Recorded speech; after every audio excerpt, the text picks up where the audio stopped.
Hi, welcome to the quick walkthrough video of Employee Paycheck Tracker. This is a simple template which will help keep track of all your employee payments under one glance. So in this template on the right side we can see that there are three sections: the records, payments and summary.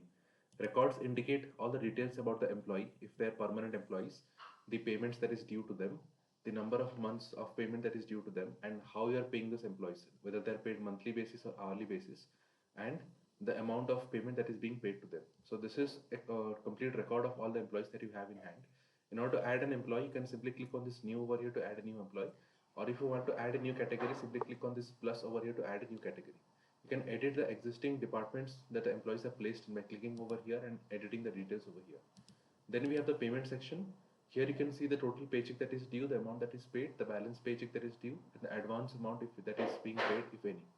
And finally, we have the summary section which shows the total paycheck that is due, the amount that is paid, the balance that is outstanding, and the percentage of total paycheck that is due. If you scroll down to the bottom, you can see that we can feed in all the details of payment over here. So you can put in the date, the period. Once you click over here, you can enter the period for which the payment is being made. Then you can put the description of the payment, and once you click over here, you have an option of entering the employee details. So you can select the employee that you have added.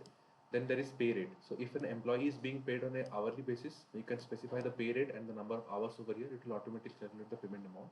If an employee is being paid on monthly basis, you can specify the pay rate and leave this hour column, and it will indicate that the employee is paid on monthly basis.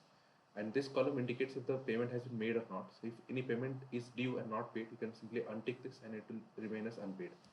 And finally, we have completed the entire section over here, and then you can go to the quarterly section which shows the total paycheck that is due, amount paid and net balance for every quarter for the months.